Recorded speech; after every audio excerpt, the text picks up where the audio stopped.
पंजाब 5 पावन नदियों के किनारे बसा भारत का सबसे समृद्ध प्रांत है। वह प्रांत जहां की उपजाऊ भूमि विभिन्न प्रकार के अन्नों को पैदा कर भारतवर्ष के अधिकांश निवासियों का भरण पोषण करती है।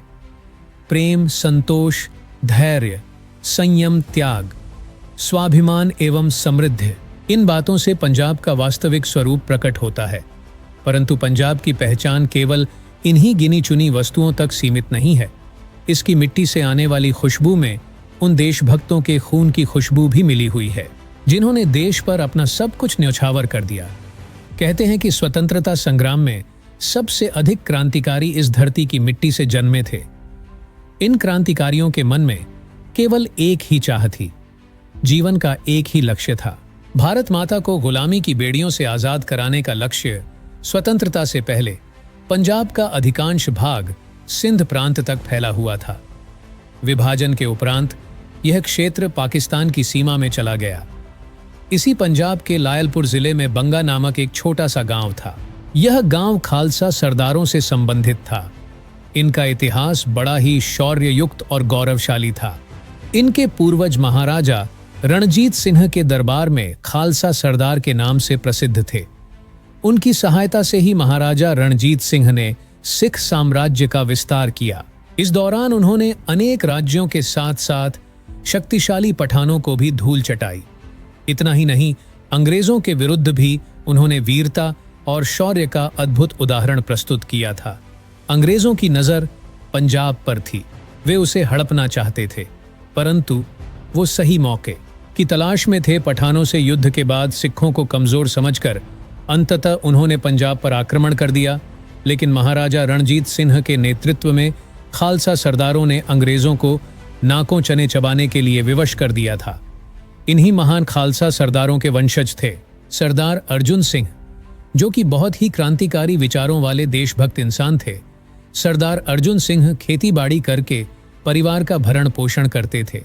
उनका विवाह जय कौर के साथ हुआ, जो स्वाभिमानी, सहनशील, प्रगतिशील विचारों तथा देशभक्ति से ओतप्रोत महिला थीं। विवाह के बाद जय कौर ने तीनों पुत्रों सरदार किशन सिंह, सरदार अजीत सिंह और सरदार स्वर्ण सिंह को जन्म दिया। भगवान की कृपा ऐसी हुई कि तीनों बालकों में पिता के सद्गुणों का अक्ष दिखता था। आखिरकार शेर के पुत्र शेर ही हो सकते थे।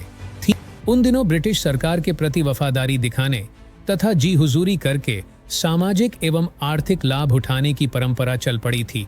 अर्जुन सिंह के दोनों भाई सरदार बहादुर सिंह और दिलबाग सिंह इसके सटीक उदाहरण थे। जहां एक ओर अर्जुन सिंह सरकार की नीतियों के कट्टर विरोधी थे, वहीं दूसरी ओर उनके भाई ब्रिटिश सरकार के समर्थक थे। चापलूसी और जी हुजूरी के बल पर कुछ ही दिनों में उन्होंने अतुल्य धन कमा लिया था। एक दिन उन्होंने अर्जुन सिंह को समझाते हुए कहा, अर्जुन, तुम सरकार का विरोध करना छोड़ दो, अपने परिवार की चिंता करो। अर्जुन सिंह गंभीर होकर बोले, भाई साहब, यह सिर वाहेगुरु के आगे झुकता है, ब्रिटिश सरकार के सामने कभी नहीं झुक सकता। सरदार अर्जुन सिंह ने जो कहा था उस पर वे जीवन भर अडिग रहे। यही कारण था कि अर्जुन सिंह के तीनों पुत्र भी उन्हीं के प्रतिरूप बने। और अर्जुन सिंह के सबसे बड़े पुत्र किशन सिंह थे। सरदार किशन सिंह अंग्रेजों के कितने प्रबल विरोधी थे, इसका पता इसी बात से चलता है कि उन पर 42 बार राजनीतिक मुकदमे चलाए गए। इतना ही नहीं, उन्होंने अपने जीवन के लगभग 2.5 वर्ष जेल में व्यतीत किए। साल 1898 में किशन सिंह का विवाह सिख परिवार की एक अत्यंत सुशील और गुणी युवती विद्यावती से हुआ। घर में कदम रखते ही विद्यावती को घर के क्रांतिकारी और देशभक्ति से युक्त वातावरण का ज्ञान हो गया। अन्य युवतियों की तरह उन्होंने कभी धनवान या सुंदर राजकुमार की कल्पना की भी नहीं थी। उनके सपनों का राजकुमार सच्चा, सीधा, ईमानदार और देशभक्त था। सन 1857 की क्रांति के बाद से अंग्रेजों के विरुद्ध विरोध की एक लहर चल पड़ी थी। अब तक भारतीय जनमानस ब्रिटिश सरकार की दमनकारी नीतियों एवं अत्याचारों से पीड़ित होकर असहाय सा था, लेकिन स्वतंत्रता सेनानियों एवं क्रांतिकारियों के नेतृत्व में वह एकजुट होकर अंग्रेजों के विरुद्ध उठ खड़ा हुआ। इस क्रांति में लगभग सभी धर्मों के लोग सम्मिलित थे। इस आंदोलन का व्यापक होता रूप ब्रिटिश सरकार की नींद उड़ाने के लिए पर्याप्त था। ऐसा लगने लगा था मानो भारत में ब्रिटिश साम्राज्य का अंत निकट आ चुका है। ऐसे में अंग्रेज अधिकारियों ने कूटनीति और कुटिलता का सहारा लिया। उन्होंने हिंदू मुसलमानों में दरार डालकर उनकी एकता को तोड़ने की योजना बना डाली। उन दिनों बंगाल भारत का ऐसा प्रमुख राज्य था जो हिंदू और मुस्लिम समुदाय का गढ़ था। अपनी योजना को सफल करने के लिए उन्होंने बंगाल के विभाजन का निश्चय किया। उन्हें विश्वास था कि इससे हिंदू मुस्लिम अलग थलग पड़ जाएंगे और फिर उनकी कमजोरी का लाभ उठाकर अंग्रेज अपनी स्थिति मजबूत कर लेंगे। आखिरकार लॉर्ड कर्जन ने बंगाल का विभाजन कर दिया। इसे बंगभंग के नाम से भी जाना जाता है। बंगाल का विभाजन एक ऐसा भयंकर आघात था जिसने देश के प्रत्येक नागरिक के अंतर्मन को चोटिल कर दिया था। इससे लोगों के मन में क्रोध की लहर दौड़ गई। देखते ही देखते पूरे भारत में बंग भंग के विरुद्ध आंदोलन आरंभ हो गए। अनेक जुलूस निकाले गए, आम सभाएं की गईं, ब्रिटिश साम्राज्य के विरोध में नारे लगाए गए। इसी तरह का एक आंदोलन पंजाब में भी आरंभ हुआ, जिसका नेतृत्व लाला लाजपत राय कर रहे थे। वे अपने सहयोगियों एवं साधारण लोगों में पंजाब केसरी के नाम से विख्यात थे। उनके साथ सरदार अर्जुन सिंह के तीनों पुत्र अजीत सिंह, किशन सिंह और स्वर्ण सिंह भी कंधे से कंधा मिलाकर क्रांति की मशाल प्रज्वलित कर रहे थे। उन्होंने न केवल हिंदुओं बल्कि मुस्लिम समुदाय का भी आह्वान किया। ब्रिटिश सरकार ने जिस उद्देश्य से बंगाल का विभाजन किया था, हिंदू मुस्लिम एकता ने उसे पूरी तरह निष्फल कर दिया। बंग भंग भी उनकी एकता, प्रेम और भाईचारे में दरार नहीं डाल सका। इसके विपरीत वे अधिक निकट आ गए और पूरी शक्ति से अंग्रेजों का विरोध करने लगे। अंततः सरकार ने सभी नीतियों को एक ओर रखकर दमन का सहारा लिया। अनेक कानूनों को लागू करके आंदोलन से जुड़े कार्यों को प्रतिबंधित कर दिया गया।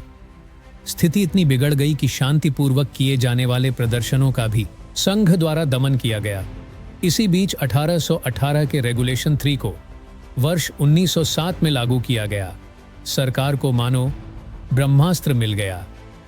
देखते ही देखते देश भर के अनेक प्रमुख क्रांतिकारी नेताओं को बंदी बनाकर बिना मुकदमा चलाए जेल में डाल दिया गया।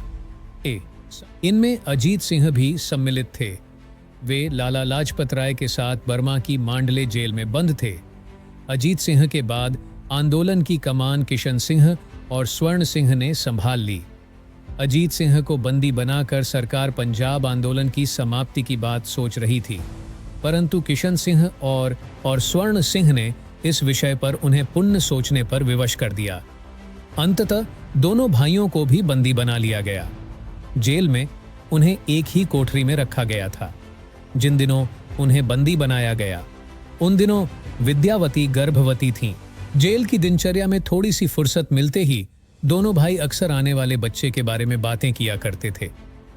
इसी तरह एक दिन स्वर्ण सिंह ने बड़े भाई किशन सिंह को छेड़ते हुए कहा, भाई साहब, आपके विचार में मेरा भतीजा होगा या भतीजी? किशन सिंह ने कहा, मुझे तुम्हारी भाभी जैसी एक प्यारी सी और गुणी बेटी चाहिए। एक ऐसी बेटी जो हमारे घर के साथ साथ पराए घर को भी खुशियों से भर दे, जिसकी परवरिश और कन्यादान कर मैं जीवन के सभी आरणों से मुक्त हो जाऊं। लेकिन देश को ऐसे युवक की भी जरूरत है जो समय आने पर अपना सिर कटवाने से भी पीछे न हटे, जिसके साहस, वीरता और निडरता से ब्रिटिश सरकार की नींद उड़ जाए, जो लोगों में क्रांति की लौ जला सके।